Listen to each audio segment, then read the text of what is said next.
Bienvenue à Sujet Capital, un balado mensuel à propos de la gestion passive de portefeuille et de la planification financière et fiscale pour les investisseurs à long terme. Vos hôtes pour ce balado sont James Parkin et moi-même, François Doyon-La Rochelle, tous deux gestionnaires de portefeuille avec PWL Capital. Au programme aujourd'hui pour l'épisode numéro 76, nous discuterons de l'histoire des cycles de marché avec Raymond Kersero, chercheur principal chez PWL Capital. Bonne écoute!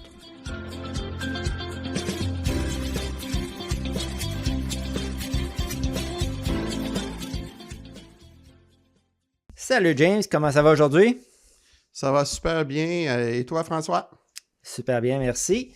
Et bonjour à toi, Raymond. On est bien content de te revoir sur notre podcast. Bonjour à vous deux. Donc, on a invité Raymond à participer à notre podcast aujourd'hui car il a récemment publié 2 blogs décrivant le comportement des actions et des obligations au cours des 55 dernières années.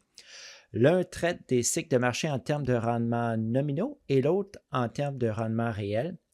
Ces articles nous semblent très intéressants. On a pensé qu'ils pourraient aussi intéresser nos auditeurs. Donc, on a invité Raymond pour qu'il nous explique, qu'il nous présente un peu ses papiers et nous explique les conclusions. Si nos auditeurs sont intéressés et veulent lire les articles, ils sont disponibles sur le site web de PWL Capital dans la section Apprendre. On va s'assurer également de fournir des liens vers ces articles avec le podcast pour un accès facile. Alors, Raymond, bienvenue à nouveau. Je vais commencer avec la première question. Comme je l'ai mentionné dans mon introduction, tes blogs décrivent le comportement des actions et des obligations au cours des 55 dernières années.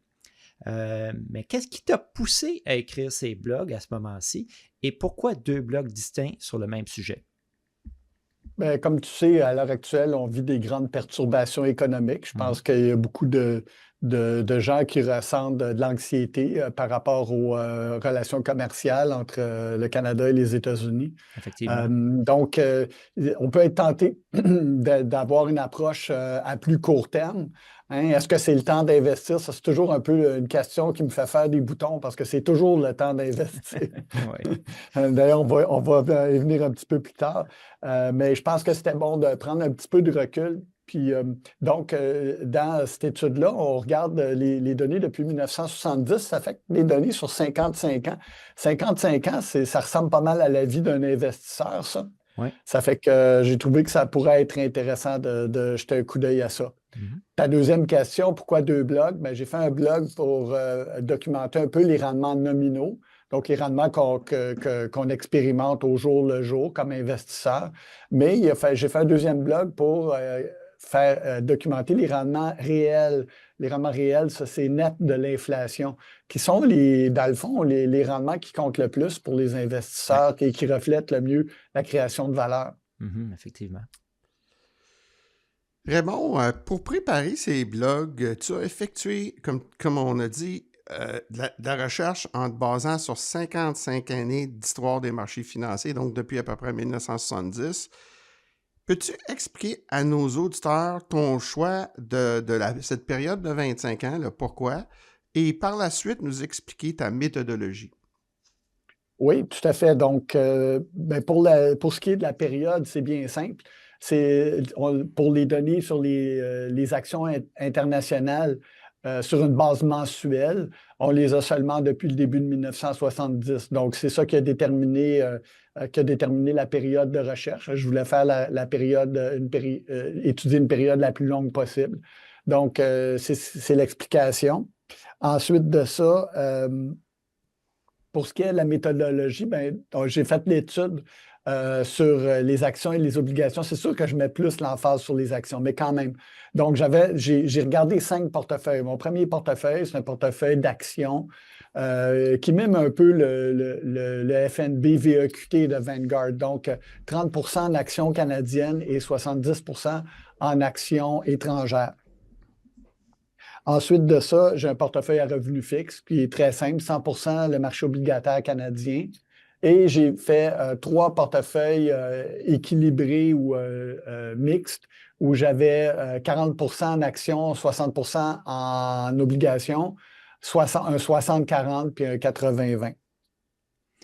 Et la composition vraiment juste revenir, ta composition de ton panier de 100% actions, le 30% actions canadiennes et 70% actions étrangères, tu es basé sur quoi pour avoir cette pondération-là?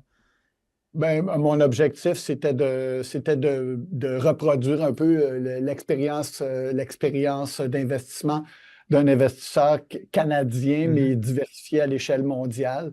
Donc, c'est un peu pourquoi j'ai choisi un petit peu l'asset mix du VEQT de Vanguard. OK, le FNB là, de Vanguard. OK, Ouais. excellent. Ouais. Raymond, je fais suite à une autre question. Tes blogs abordent les cycles boursiers comme un processus qui se répète dans le temps et un processus qui se compose de 3 phases. Peux-tu nous expliquer à nos éditeurs ces phases? Oui, tout à fait. Donc, l'analyse est basée, en fait, j'ai utilisé un algorithme. Donc, ce n'est pas des fantaisies. Tu as vraiment une formule précise qui détermine le début puis la fin de chaque phase du cycle. Donc, le cycle commence par le marché baissier, ou bear market en anglais. Donc, il débute lorsque le marché atteint son sommet historique le plus récent et se termine après une baisse de 20% ou plus. Ensuite, il y a la deuxième phase, c'est la reprise. Cette phase débute au creux du marché baissier et se termine lorsque le marché retrouve son précédent sommet historique. Donc, on n'a pas fait d'argent, on est juste revenu. Non, on n'a pas fait d'argent, on a juste recouvré nos pertes. Oui. Puis finalement, il y a la phase d'expansion qui débute lorsque la reprise est complétée et se termine au sommet suivant, marquant le début d'un nouveau marché baissier. OK. Raymond, c'est le processus complet.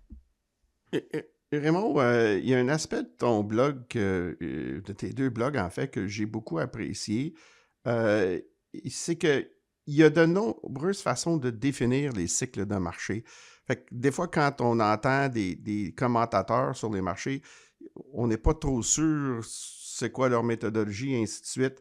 Peux-tu, toi, nous en dire un peu plus sur le sujet? Oui, tout à fait. En fait, je suis content que tu poses la question parce que c'est quand même un point assez important. Donc, je vais juste y aller. Donc, dans mon étude, je me suis basé sur les rendements mensuels. Donc, ce n'est pas juste les fluctuations de prix, c'est des rendements qui incluent les dividendes et les paiements d'intérêt. Donc, ça, c'est un facteur important. Puis, le fait est que je regarde seulement les rendements mensuels. Donc, c'est sûr que si on avait pris à l'opposé, si on s'était basé seulement sur les prix et qu'on avait pris les cotes de fermeture quotidiennes, bien, probablement qu'on aurait on aurait peut-être probablement plus de cycles différents, plus de marchés baissiers, plus de marchés haussiers.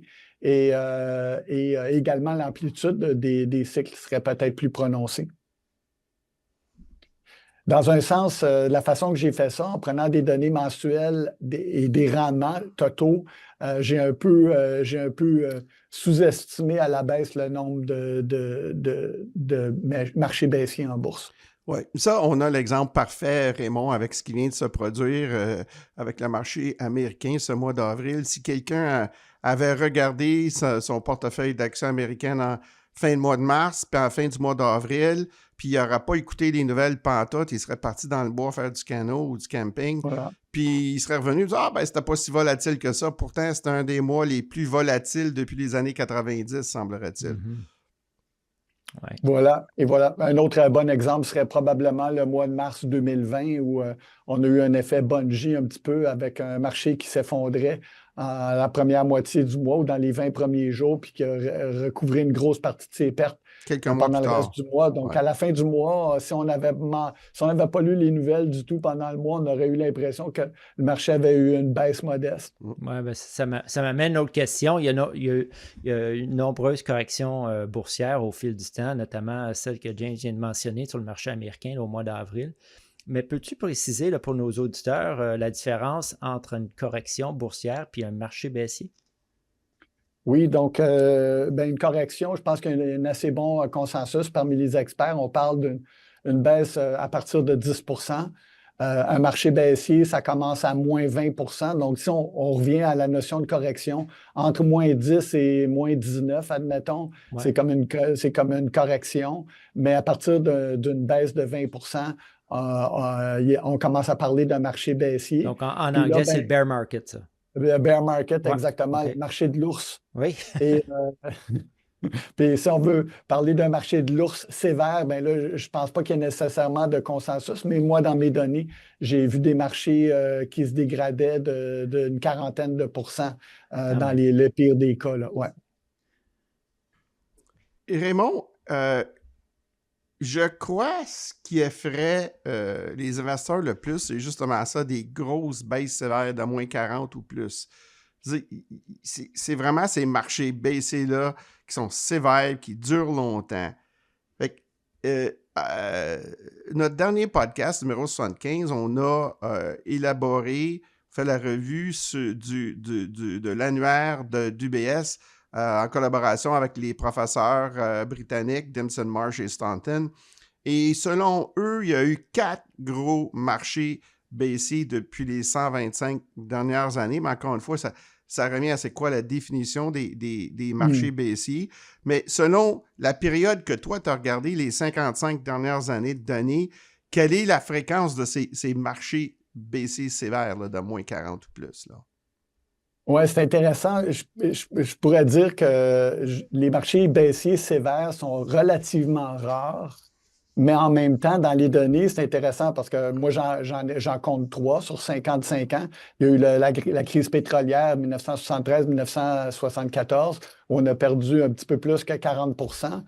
Ensuite, pendant ce temps-là, on a eu une longue période sans marché baissier important. Puis tout à coup, au début des années 2000, on en a eu un d'une quarantaine de pourcents, encore une fois, pendant la crise qui a suivi la bulle des technos. Puis suite à ça, le marché a recouvré, tout juste recouvré. Puis en 2007-2008, il s'est planté à nouveau d'une quarantaine de pourcents. Donc, les grands bear markets sont rares, mais en même temps, on en a vu 2 dans la même décennie en même temps. Donc, faut être un petit peu préparé à ça, là, c'est certain. Ouais. Combien de temps, Raymond, durent généralement les marchés baissiers? Ça aussi, c'est assez varié, je te dirais. Donc, si on parle le plus court que j'ai dans mes données, c'est 3 mois. C'est le marché baissier qui a succédé, en fait, qui s'est passé lors du krach boursier de 1987. Donc, on a eu genre octobre, novembre, décembre où le marché baissait, puis là, il y a eu une reprise tout de suite après ça. Donc, ça, c'est un cas d'un marché baissier très court. Et on a un marché baissier, je te dirais, sur une base nominale. La crise qui a passé la bulle des technos, ça a été pas mal long. Là. Ça a été 2 ans et demi avant qu'on amorce un redressement. OK. Puis historiquement, combien est-ce que les investisseurs ont perdu pendant ces marchés baissiers-là?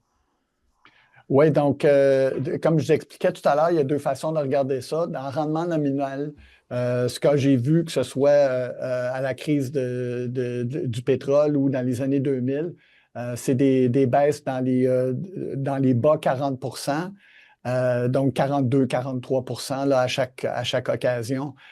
Si on regarde en rendement réel, on s'approche du 47-48 % là, dans les marchés baissiers sévères.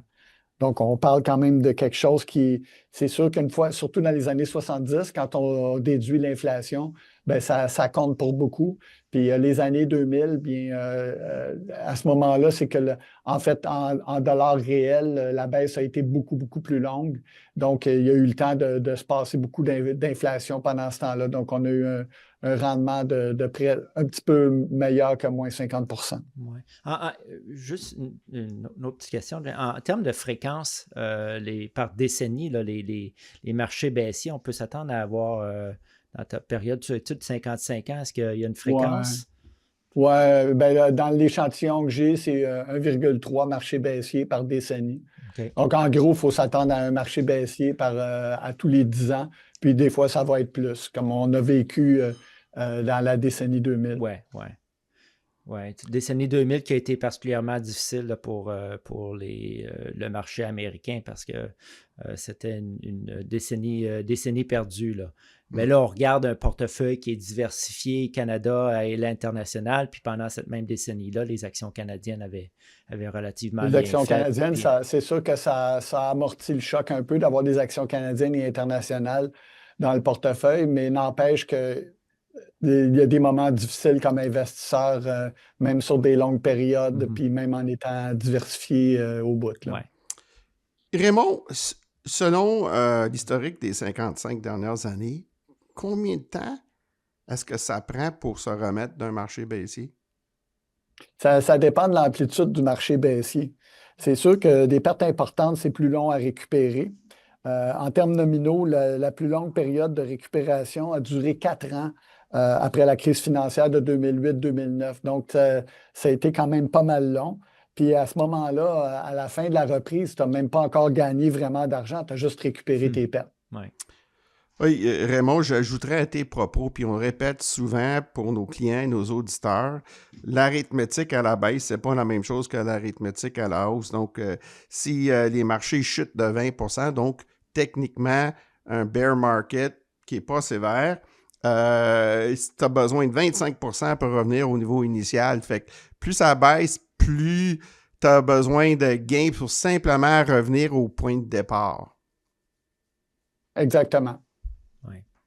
Si on pense aux pertes de 48 puis 47 que tu as mentionné plus tôt, ça prend presque du 100 là, pour revenir au même niveau qu'avant Exactement. Puis là, les auditeurs vont peut-être nous trouver un petit peu déprimants, là, mais il y a de la lumière au bout du tunnel. Il y a une belle histoire après ça, parce que quand le marché boursier traverse une mauvaise période, après ça, il peut rebondir très, très fort. Moi, c'est ce que je vois dans les données, là. Ouais, Donc, c'est juste une question de temps avant de faire de l'argent, en quelque sorte, en investissant à la bourse. Là. Exact. Ma prochaine question, alors, Raymond, c'est quoi la durée des phases d'expansion, puis c'est quoi les rendements que tu as observés pendant ces phases d'expansion-là? Oui, tout à fait. Bien là, exactement comme on disait tout à l'heure, là, c'est très variable. Une phase d'expansion, ça peut durer 0, comme ça peut être très long. Quand je dis 0, ben, c'est qu'après le crack de 1987, on a eu des pertes pendant 3 mois. Ouais. Puis il y a eu une phase de reprise, mais la phase de reprise n'a pas été suivie par une phase d'expansion. On a retombé en marché baissier tout de suite après. OK. Donc ça peut arriver. Ça, je l'ai vu une fois dans ma période de 55 ans. Par contre, tu peux avoir des périodes d'expansion qui sont extrêmement lucratives. Donc, j'en ai une qui a duré, en fait, celle dans laquelle on était jusqu'au marché baissier de 2022, si on regarde en dollars réels. J'ai une période d'expansion où on a fait 154 %. Donc, c'est un rendement, c'est un rendement net. Là. C'est pas d'un rendement annualisé ou quoi que ce soit. Ouais. Là. Ça pour les rendements que tu mentionnes, là, le moins 48, le moins 47, là, le plus 150, c'est pour un portefeuille qui est 100% action, hein, juste pour s'assurer. Oui, tout à fait. Oui, c'est bon de le préciser. Ouais. OK. Donc, Raymond, dans ton blog, ou en fait dans tes 2 blogs, tu qualifies souvent le marché boursier de machine à multiplier la richesse. En fait, c'est tout ce que les investisseurs espèrent et c'est pourquoi ils sont prêts à accepter, selon moi, la volatilité à court terme. Mais je devrais aussi souligner, c'est pourquoi nous, comme conseillers, on passe beaucoup de temps avec nos clients et avec nos auditeurs dans nos podcasts à parler de la finance comportementale, puis quels sont les mauvais comportements puis les bons comportements. Fait que pour revenir à tes blogs, Raymond, tu fais état des rendements réels versus les rendements nominaux. Tu as mentionné que les rendements nominaux, ça explique plus le comportemental. Pourrais-tu clarifier tes propos pour nos auditeurs? Oui, tout à fait. Donc, c'est quand même assez hallucinant comment est-ce que ça peut être rentable d'investir en bourse sur le long terme. J'ai regardé sur les 55 ans le rendement d'un portefeuille 100% actions. Après 55 ans, ajusté pour l'inflation, tu as multiplié ton dollar investi par 16. Donc, c'est quand même assez extraordinaire. Là. Ça veut dire que tu arrives au bout de 55 ans, puis il y a juste à peine plus d'un dollar sur 17 qui qui vient de ton épargne, puis le reste, c'est le marché qui a fait le travail. Tu n'as pas eu à aller travailler au bureau ni quoi que ce soit pour ça. Tu as juste été patient avec ton argent. Ça peut avoir l'air facile à dire comme ça, puis ça ne l'est pas dans les faits, mais il reste que c'est assez extraordinaire. J'ai une couple d'autres données qui vont vous intéresser. Pour un portefeuille action, c'est beau, mais même un portefeuille équilibré a fait 12 fois le dollar investi sur 55 ans. Quand même, 12 fois. Un portefeuille 100% obligations a fait 6 fois, mais là, je donnerais aux auditeurs une petite mise en garde. C'est parce que les obligations canadiennes dans cette période-là de 55 ans ont été vraiment, vraiment, vraiment payantes. Alors, moi, je ne fonderais pas des attentes là-dessus. Par contre, le rendement des actions, oui, ça donne une idée pas trop mal, une assez bonne idée de ce qu'on peut s'attendre à long terme. Ce n'est pas garanti, mais c'est définitivement le genre de chiffre auquel on pourrait être justifié de s'attendre. OK. Raymond, parmi les 5 portefeuilles que tu as étudiés, lequel semble être le plus stable sur la période? Oui, donc si on regarde les périodes, puis là, je vais être bien clair, là, je parle de décennies. Les décennies, c'est les années 70, les années 80, les années 90, etc. Étrangement, le portefeuille d'actions, non seulement le portefeuille d'actions, mais le portefeuille 100% obligations ont tous les deux eu une décennie où ils ont perdu de l'argent. OK, quand même, les obligations sur 10 ans, Oui, okay. Les années 70, parce que les rendements, soit l'appréciation de capital, s'il y en avait, et les paiements d'intérêt ne suffisaient pas à compenser pour l'inflation. OK, oui, c'est une période. À cette décennie-là. Ouais. Puis les actions, c'est pareil. Les actions, c'est vraiment la décennie 2000 là, qui a été la plus difficile, où les investisseurs qui auraient détenu ce portefeuille-là auraient perdu de l'argent. Par contre, les deux des portefeuilles, le 40-60, donc 40% actions, 60% obligations, et le 60-40, donc les deux portefeuilles un petit peu dans le milieu là, du groupe d'allocation d'actifs, n'ont pas perdu de l'argent sur aucune de ces 5 décennies qui sont répertoriées ici. Donc, c'est assez intéressant à observer. Donc, on voit que c'est des portefeuilles. Oui, on ajoute des obligations, ça apporte de la stabilité, ça apporte des bénéfices comportementaux, ça diminue notre stress comme investisseur, mais c'est aussi des portefeuilles qui ont performé pas pire là, sur les 55 ans, où tu n'as pas trop eu des périodes frustrantes. Moi, j'ajouterais ça, Ray, c'est quand tu dis le portefeuille 100% actions a fait 16 fois, puis le 60-40 a fait 12 fois, c'est quand même, tu as 75% du rendement d'un portefeuille hyper volatile à 100% actions pour beaucoup moins de volatilité. Mais aussi, j'ajouterais que ce que tu as mentionné, c'est que les obligations ont eu une très belle période de 1980 à 2020-2021. Et là, c'est peut-être pas, prospectivement, ça sera peut-être pas la même chose. Fait que, avec ceci dit, Raymond, selon toi, pour conclure notre podcast aujourd'hui, quels sont, selon toi, vraiment les principaux enseignements que tu retires de ces 55 années de données? Premièrement, je dirais de ne pas interrompre la capitalisation en négociant activement son portefeuille. C'est sûr que d'acheter et vendre des actions, faire toutes sortes d'opérations en bourse, tout ce que ça fait, ça interrompt le processus de capitalisation ou de composition des rendements. Donc, ça, pour moi, c'est vraiment évité. Ensuite, penser à long terme.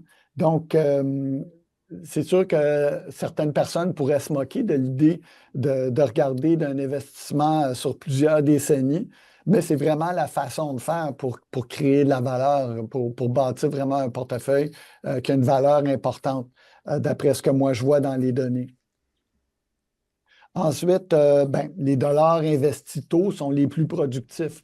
Pour les jeunes, on dit on est jeune, on fait moins des revenus élevés. Oui, mais si tu te donnes la peine d'investir, la capitalisation des rendements, c'est vraiment une fonction exponentielle. Donc, c'est vraiment très, très lucratif de commencer à investir tôt dans la vie. Oui.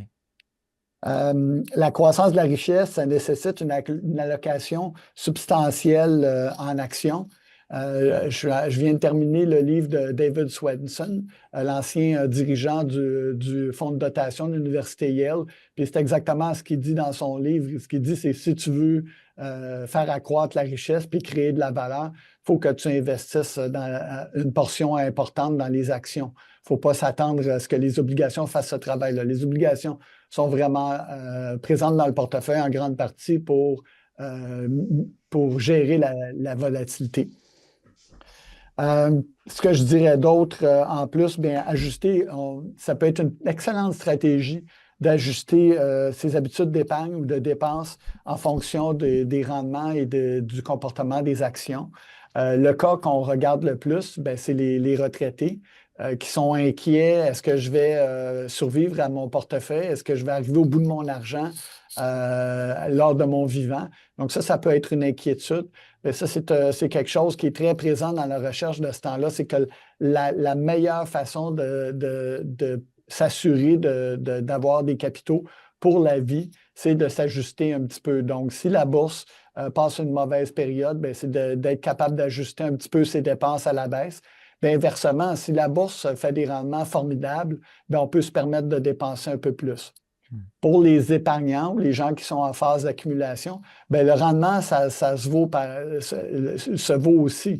Si on épargne vraiment beaucoup, puis qu'on a des rendements sensationnels, puis qu'on s'aperçoit qu'on a déjà presque atteint nos objectifs d'épargne pour la retraite, bien, peut-être qu'on peut se permettre d'épargner un peu moins, puis de dépenser un petit peu plus, de profiter un petit peu plus de notre argent.